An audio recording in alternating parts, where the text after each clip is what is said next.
Welcome to Choose the Nickel. I am your host, George Bailey. My co-founder and technical support is the ever-talented, ever-beautiful Christina Bailey. This podcast is about giving kids financial freedom. My wife and I love our 4 children and want to learn to prepare them more effectively for the adult world. So we're interviewing fascinating people for their insights about how children learn to be financially savvy. Our guests come from diverse, sometimes conflicting schools of thought, and we love the opportunity to learn from them. We encourage listeners everywhere to weigh our guests' ideas on how best to cultivate in children a healthy relationship with money.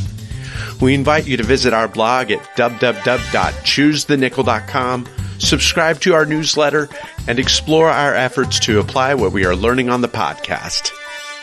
Our next episode features Gary Kellmann, managing partner of KDK Technology, which specializes in supply chain management, product development, and financing. He is an innovator who advocates for disruptive technologies in the categories of the Internet of Things, Bitcoin, blockchain, and fintech. Gary began his career by developing and selling his first consumer product ideas while in college.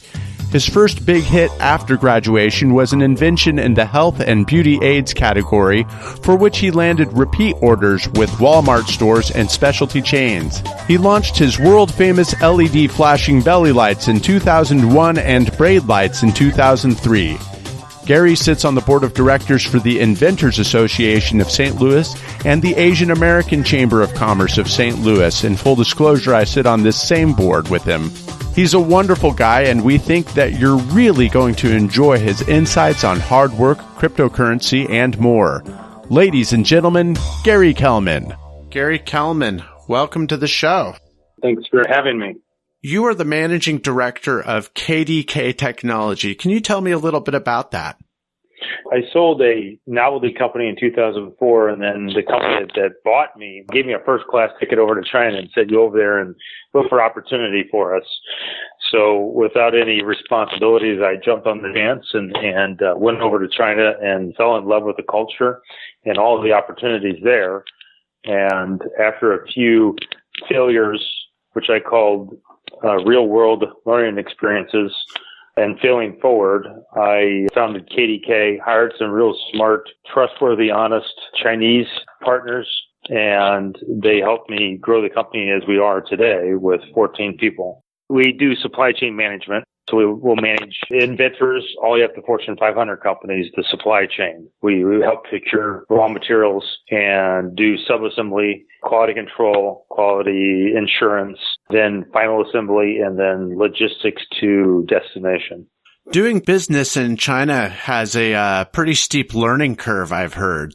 Well, I was naive when I jumped in. I guess I'm glad I'm naive, but I was hungry. Yeah. So as I kept failing forward and learning how other cultures do business, I kept putting a notch in my belt and remembered those learning experiences or failing forward experiences. After several years, you get your 10,000 hours in of experience. You become more an expert, if you will, because I'm always learning, still learning today, even after 15 years of buying goods or doing supply chain management around the world. You got to put your time in. You just can't study a theory and read books and go over and think you know what you're going to do. You have to put your time in the culture. Do you have any particular experiences that jump out as being a memorable failure, one that was particularly instructive, one that was humorous? I think the first biggest failure was paying a factory for building a mold for a product, a novelty product we had, and thinking that I owned the mold and that I could use USA lawyers to solve any disputes. After we had issues and we wanted to pull the mold out of the factory wouldn't release the mold. So we had to use other underground means to extract the mold, which costs even more money than mold, but we didn't have time due to customer constraints and delivery times. We didn't have time to build a new mold, so we had to pay up almost as much as the mold to get the mold out of the factory. So that was a 1-month process of using intermediaries, I say that nicely, yeah, on trying to get our mold that we already paid for out of this one supplier. So that was the first introduction of how you do business in a foreign country or in Asia. It's a little bit better now, but you don't have much legal recourse, especially as a Western company. It's harder. If you had a brand name and government clout behind you as a Western company, that helps a little bit, but not small companies or medium-sized companies. Got it. Now, you fly back and forth between here and Guangdong province in China pretty often. What is that like? Well, I used to overstress about the trip and try to stay up all night so I can sleep during the airplane flight, and that never worked. So I tried many different means, sleeping pills and whatever, to try to get back on track right away, and it just never worked. So I just gave up mentally and just relaxed and went with the flow, and it all worked out better that way. So from door to door, it's usually 24 hours for me. That's good instruction for me. I'm thinking that there would come a day, hopefully, when I'm able to do a little bit more business with China. Jet lag's not something I miss. You know, I've been to Germany, I've been to China, I've been to a couple other foreign countries. Just wipes you out, you know, but you make that adjustment. Yeah. Going that way or following the sun, you don't have as bad as jet lag. Yeah. So every time I land in China, I can go the next day. But when I come back to the U.S.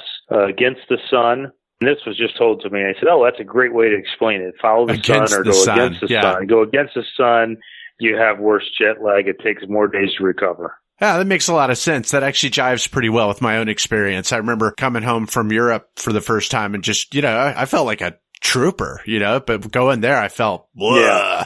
So going back to supply chain support, like what you provide, what do you think is the future of that business? It's a very good question because blockchain / Bitcoin, that's what everybody knows blockchain as. They don't know the details and technology behind Bitcoin, but it's blockchain, is going to make a big impact on cutting out middlemen and also more safety for the consumer. So the consumer will buy a Versace purse or a Guess purse or a Coach purse.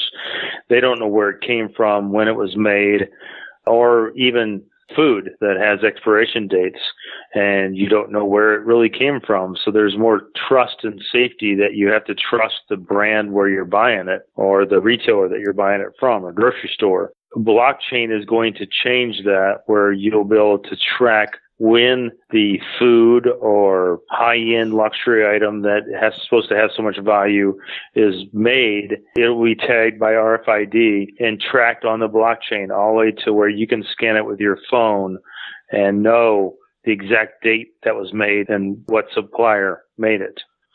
You know, that's interesting because I noticed that you're really into blockchain, you're really into Bitcoin and cryptocurrencies in general, right? Yes, correct. I took the red pill and I haven't gotten out of the virtual world since then. Excellent. That is so much fun. And I never saw the connection between blockchain and what you're doing in supply chain support. Can you describe for us a little bit more about what blockchain actually is? I mean, this is new stuff. This is cutting edge. Yeah, and I'm following a lot of the technology right now that is building on blockchain, having to do with supply chain management because it's so important to the next couple of years, the next future. So the person that made it was called Satoshi Nakamoto, who we don't even know if it's a he, she, they, them. He invented Bitcoin, which it allows digital information to be distributed but not copied. It's trustless. Yeah. And the blockchain... Wait, no one knows who this person is? No, nobody knows who Satoshi is. And that's a good thing because it creates the value that Bitcoin has because no governments can go after them, no local governments, no big corporations that new big banks that feel the Bitcoin knocking at the door saying, hey, we're gonna be the next financial system, the peer-to-peer transaction. Yeah. So they can't stop it. Nobody can stop it because it's peer-to-peer, and one person can sell a Bitcoin to another person. It's a math code. So they're trying to fight math. It kind of reminds me of Daft Punk. You ever listen to those guys? I have. I'm not good with names, but yes. Well, what's funny about Daft Punk is that, you know, for the longest time, these two guys hid underneath robot helmets and no one really actually knew who they were until recently, you know, there's a little bit of mystique about it. Does that have some sort of allure, you think, for the people who are into cryptocurrencies? In the beginning, now it's just because everybody hears that there's money being made and they don't really understand this is going to transform the world. So a more sound definition of blockchain is it's an incorruptible digital ledger of economic transactions. And that's going to be recorded. It's programmed to record on the blockchain. And it's just not financial transactions. It's real estate. You won't need the middleman anymore for real estate. So it's going to cut out a lot of the middlemen in all supply chain and a lot of different transactions that take place. So your house and everything that's happened on your house will be recorded on the blockchain. And you don't have to trust any party because you can't cheat that blockchain. That information is going to be saved on there forever. So eventually, in 5 years, when you go buy a house, you'll transfer a Bitcoin or whatever payment, maybe it's the Fed coin created by the U.S. government, to transfer in seconds the money to buy a house. All you do is create a smart contract, which is what Ethereum is known for. That's the second most valuable asset on the blockchain now. You'll create a smart contract that says if this happens, then this happens. If I pay this because I agree with all the information that I see on the chain about your house, then I will release the money. I don't need a third party or a middleman to make it confusing and complex and take days and weeks to do this, or let's take 3 or 4 weeks to get a loan. You won't need that. That's really powerful stuff. I work in an industry where I kind of am a middleman. I work with insurances. I got to be on my game. I got to know what this blockchain is. Now, having taken the red pill, as you put it. Yes. Does it excite you to be ahead of the game? Is that the type of person you are that you really try and keep up with, or not just keep up with, but understand the trends as they're unfolding? Yes, it's the same feeling when I went to China and did high tech stuff. We were one of the first companies, the company that I sold, to bring out a little tiny flashing LED light that you stuck all over your body, and you went to carnivals and clubs and you just had fun with it. So myself and my partner were one of the first in the world to bring out that little red flashing LED light in 1999. We had lines of people at trade shows throwing money at us, buying orders from a little package that we printed off computer, and we stapled it on an ugly poly bag that was dirty, probably had sand in it, and threw a little red LED flashing light on there with tape that you can stick all over your body, and people were going crazy over it. So I wasn't ahead of the curve like the computer engineers were on Bitcoin since 2010, when it was invented and Satoshi Nakamoto mined the first million Bitcoins, or the first 100,000s of Bitcoins, which is still stuck in his part of the blockchain. You can see where that close to 1 million Bitcoin is still there. It hasn't moved. It has never moved because people are speculating that he could be deceased now. But anyway, I'm an early, an innovator before the early mass adopters are coming, which is this year, because there will be a lot of real world use cases of blockchain coming out this year. So I got in luckily a couple of years ago, and it took me a year to really grasp it and understand it. Now I can, become an expert, 10,000 hours of studying. And you hear about everybody making money on Bitcoin, and the media is talking about it now.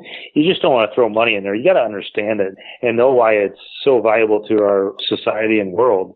And it's going to be huge benefit to third world countries. Really? How does that go? There's 3 billion people, I would say. I think I just read that today that are unbanked. They don't have bank accounts. Yeah. And the government controls their money. So when you have Bitcoin or something of value similar, and everybody has a cell phone, smartphones are cheap enough where the unbanked can own one. They download a wallet, put their digital currency on that they own, that nobody else controls, that has value, unlike their third world country currency. For example, Venezuela, where their inflation is so high. That they control something of value, and they can peer-to-peer transfer that coin, whatever it is, Bitcoin or whatever it is. Yeah, so that gives them the power back in their hands, away from the big elite and the banks and governments. Nice. So you mentioned that your first product was something that you worked with in college. That helped you fund your tuition. Tell us a little bit more about that experience. How gratifying was it to do something, to find a product that would help you to get you through school? I was just telling my daughter, who's a senior and graduating, how I always knew or was very passionate about entrepreneurial things and invention, but I didn't know what it was called. I didn't have a mentor to tell me what I was. I knew I would love to sell things. I had a huge baseball card collection that I sold that also helped me get me through college. And then I did the term that we use for someone like that is distracted. Yeah, exactly. I was always a C student and always distracted, and I'm scared my little 6-year-olds like that too. So that's worrisome to me. Anyway, I had baseball card collections. I had a lot of sports and novelty stuff that I created out of foam stuff, T-shirts, hats, sold those to get me through college. Then I fell into the hair accessory business because I had a girlfriend. I had no money, and I knew I'd lose her if I couldn't buy anything for her for her birthday. So I created a hanger to organize all her hair accessories because she always left them everywhere.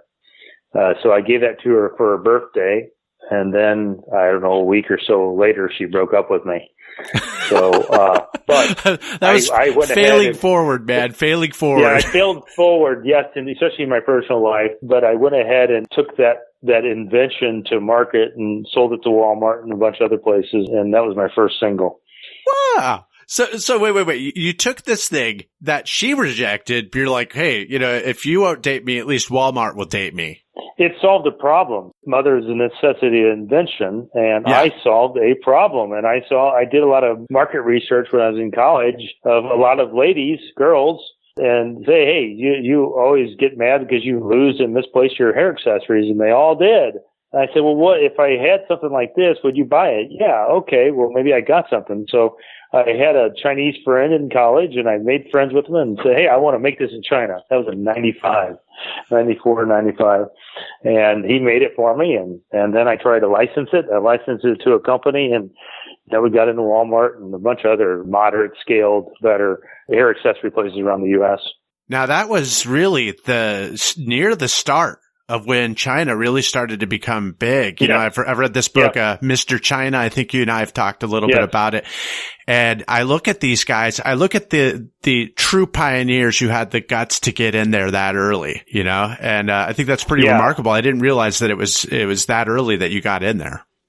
But I wasn't crazy enough to go over there. If I was crazy enough to go over there, I would be way ahead of the curve, and I would be selling anything they could make to the States. So I see the craziest entrepreneurs that are so crazy that they're dirt poor and their wives hate them or their family says you're no good, and they keep going forward. Those are the ones that take the huge risk. I took risks, but it was kind of calculated with a little bit of fear. So I call myself an entrepreneur, but not a crazy entrepreneur. Like, it's that upper level, those guys, they deserve special medals, for their types of risks. Like the Facebook guy, he quit school, and Steve Jobs quit school. I mean, I'm sure their families just blasted them for quitting. How could you quit school for a goofy idea? But they proved they were crazy enough to keep going and not listen. So you attended high school in Owensville, Missouri. Is that where you grew up? That's where I did, on the farm, yes. Our closest neighbor was miles away, so I had to become friends with our dogs. Tell me a little bit about Owensville, Missouri. I know nothing about it. So this is farm town. Yeah, it used to be really big shoe manufacturing. And they actually still have one location there that makes shoe soles for Made in USA shoes.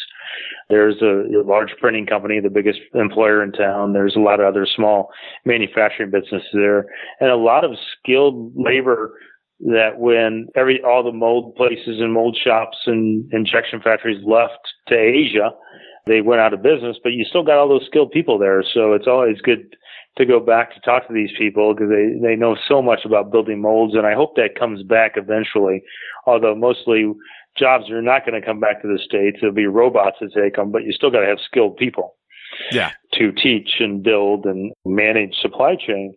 So you have robots and people will be going to technical schools. That's the way I see colleges in the future.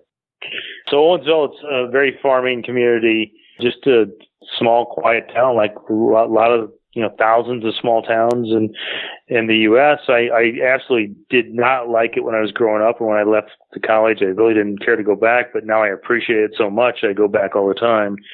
It's going back in time, kind of, to relax. And yesterday it was really warm, so I sat up on a hill and watched the sun and the animals. So, Owensville, it still has a special place in your heart. Could you describe what kind of a kid you were when living there? Oh, well, my dad was very authoritarian because he came from the military background and, always working. If we weren't doing something, if we were watching TV, we weren't productive, so we had to go work. So we always had to be busy. Maybe that's why I still have that habit now. I always have to be doing something, never sitting down, relaxing. But yes, constantly working, but I was very creative. So we would build Indian caves out of leaves and sticks and play in the big old barns and build big mazes out of the hay. But it was a lot of work, but we had a chance to be creative. Without watching much TV and video games and all that. It was very healthy. Grew our own food. What was your temperament, do you think?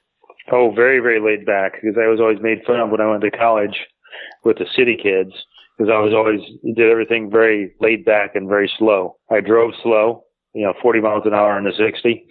I was very country. Do you feel like you still value that? You still kind of love... Yeah, more and more. Yes, more and Good. More as I get older. That's great. I think that's great. Do you have any particular experiences in your childhood where that really influenced the way that you look at business later on? An experience, where maybe you did your own little business or anything like that? Most importantly, when you're hiring people, and I talk to a lot of business owners that do this, they like to hire farmers or kids from the farm because they know what hard work is. So I value that very much, the work ethic. What was probably the hardest work day in your young farming life? 110 degrees and baling hay, loading up hay. Ugh. Wow. Yeah. I hear you on that. Were you a troublemaker at all? No, not at all, man. I get home, my dad would teach me a lesson if I ever got in trouble. Gotcha. So you're pretty easygoing. You knew how to work hard. You're a creative. Where did the creativity come from? Was it a matter of just Owensville boredom, or was it innate in you? Yeah, genetics.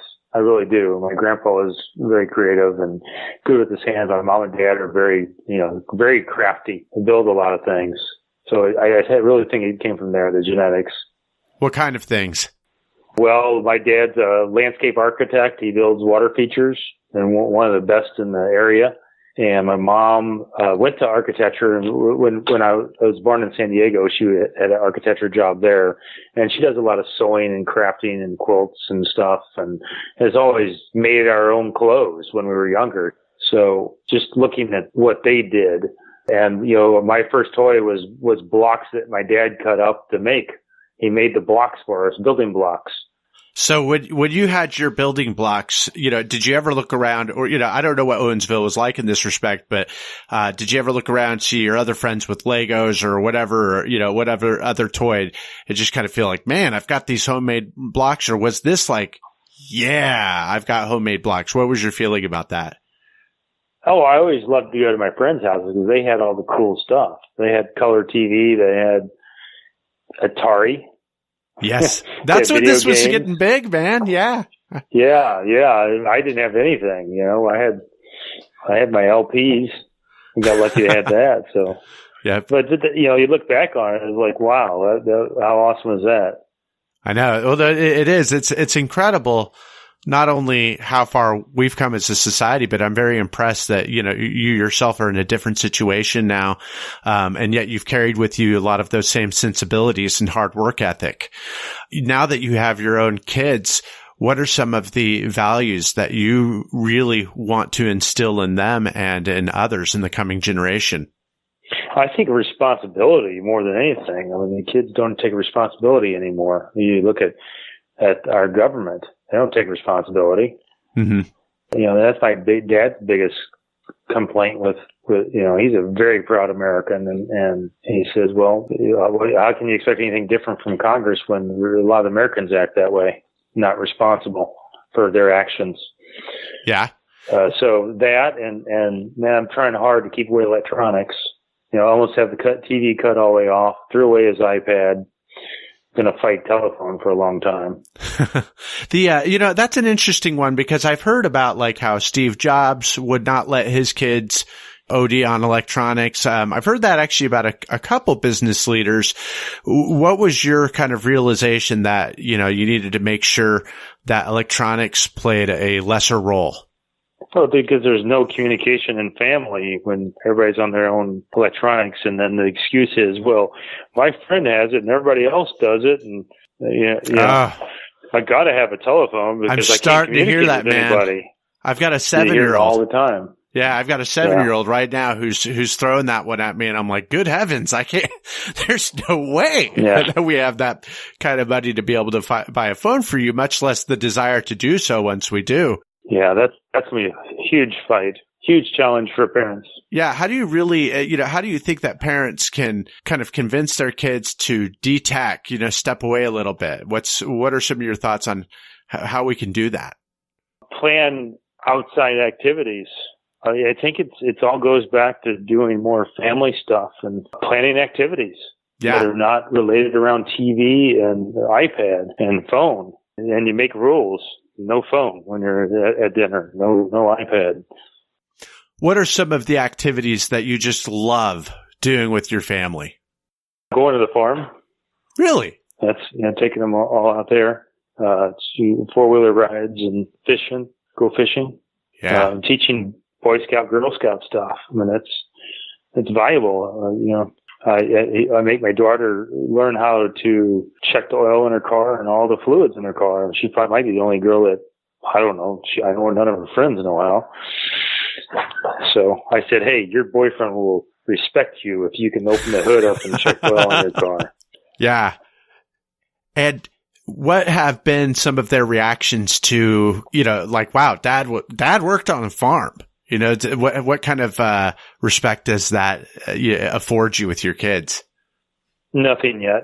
Nothing yet. Yeah. Nothing yet. You as a kid, you don't know. Yeah. No, I got it. Yeah. I try to kind of, I wonder at one point kids become more curious about their parents' lives, because my kids only really look at me. They know that I'm dad. And that that I do stuff. I type on the computer a lot because that's, I do a lot of communications and a lot of writing. But, it's interesting to me when that time happens, because now, I'm generally a lot more curious about my own parents and what their childhoods were like, and, need to ask them more of those questions, of course. But, exactly. Yeah. So as for cryptocurrency, and I want to go back to cryptocurrency for just a second here. Do your own children, do they have any sort of a clue about what it is and what's going on in that area? Oh, they know what Bitcoin is. They don't understand the technology, but they know what it is and how it could work digitally, and you could use it to buy things. And I think all kids, under high school age, that's all they're going to know is digital. They're not going to really probably pay with dollars and nickels and pennies. That won't be around anymore. Do you foresee a day when our children are schooling us on cryptocurrency and blockchain? Probably. I mean, I think everybody will have their own token. Everybody will be digitized and have a value to their own token. Yeah. Their own token / Bitcoin. So that's how you're judged with your value, that you can, sell your services. I have to say that I'm worried that if I don't get on my game now and really learn cryptocurrency, that my kids are going to be schooling me and understanding it. Do you think that it's a good idea for parents to kind of at least jump on in terms of being aware? I started in 2013-14 by setting Google alerts for blockchain, cryptocurrency, Bitcoin, and it sends you alerts daily. So when you have time, read a little article and just keep reading. It took me years to just, little by little to get into it. Oh boy. That might be a little bit daunting when parents hear it. Don't worry. in a matter of years, you will understand this thing, you know? But it'll be so easy. In 3 to 5 years, it'll be just touching buttons. You won't understand. Just like the internet, when you get an email, you don't understand how that works. You just get an email. That's how this will be. That's a good comparison. I like that. At least I derive a little bit of comfort from that. Now, I want to ask you about your favorite charitable cause. To give me perspective on life and what it is, one of my favorite is, besides the entrepreneurial ecosystem, I do a lot of work with entrepreneurs and vendors in the St. Louis region, also on the board of Joshua Chamberlain Society, where we help permanently injured veterans and families of deceased veterans and their kids. So we have a really big fundraiser coming up called our 8th annual gala, black tie formal down at Union Station. And we raise quite a bit of money there. We have celebrities that come and help us raise money, and we adopt heroes, local heroes within 2 to 3 hour radius, veterans that have been permanently injured or their kids of the deceased. And we help them where the government doesn't help them. So, for example, one of our guys is our new hero that we're going to adopt this year. I can't talk about it yet because it's not public yet. Yeah, but I understand. He's moving back here to St. Louis. He's getting a smart home built by the Gary Sinise Foundation, and we're helping with that as well because he's missing 2 legs. So we're helping him where there's need, and all of our heroes have need, and just not financially. Sometimes they just need a friend and somebody to talk to. And we found out that is even more important than financial. Wow. The emotional support is very big. How did you get involved in that? I was with a couple other friends of mine, and we were in an investment club, and we wanted something that was more fulfilling to give back to the community. You know, we looked around and thought about it for a while, and one of the guys said, "Hey, why don't we help our wounded warriors?" Hey, good idea. Let's do it. So 2008, 2009, we founded the organization, and it's grown tremendously from there, where we had one hero, Josh Eckhoff, who went to Parkway South and got wounded in a IUD blast in Afghanistan, and has got severe injuries, brain injuries. So we every year we adopt another hero, local. So sometimes it's difficult because they have so many people reaching out to them. They think they're scammers. So it takes a while to build that trust and time to meet with them and tell them who we are and that we don't want anything in return. That's good. That's a great work that you're doing. And you're also very involved in the entrepreneurial ecosystem. I've seen you out there moving and shaking at Cortex in St. Louis and some of these other organizations. What's been your favorite experience in helping out the coming generation of entrepreneurs? Well, obviously the favorite is when you have a success or you link 2 people together and that helps them become successful. So there's many instances for that. And you always find the people that want to help themselves and take responsibility for their lives and want to work hard, they're the ones that are going to be successful. You know that immediately on how they approach you and how their persona is. Any specific entrepreneurs that you've touched base with where they just really jumped out to you as having what it takes and any specific stories? Yeah. So we got, talking about crazy. You had to be crazy. So this was like the crazy guy. Yeah. This is one example, and it's called a Goji, and it's performance sportswear. He's been getting his performance clothing on a lot of professional athletes from St. Louis Cardinals to, let's see, he's got Olympic athletes. He's got a lot of combine collegiate players wearing them this year to train, track stars, NBA players, and that's out of St. Louis, out of T-Rex. And he is never let down. He's gone over a lot of huge brick walls and humps. And this is his year, man. He's got a lot going on right now, and he'll be the talk of the town soon. This is called Goji. Goji. A-G-O-G-I-E. Okay, Goji. Goji. Goji. Excellent. And what's the name of the founder of that? Aaron Matern. And he's it's a good crazy, but you have to be a little crazy to get through all the negative. Wow. That's great. I think it's wonderful to hear those stories. I love watching people succeed. I'm really grateful for all that you've shared and want to thank you for coming on the show. Hey, thank you for having me. I appreciate it. Oh, definitely, man. Everybody else, thank you for listening. We hoped you enjoyed the interview and found useful ideas about things you can do with your kids. Be sure to check the show notes at www.choosethenickel.com for links to names, books, and other resources we discussed in today's show. Also, please subscribe to our newsletter and visit our contact page where you can give us feedback. We invite you to share Choose the Nickel with your friends and join us in our quest to give kids financial freedom.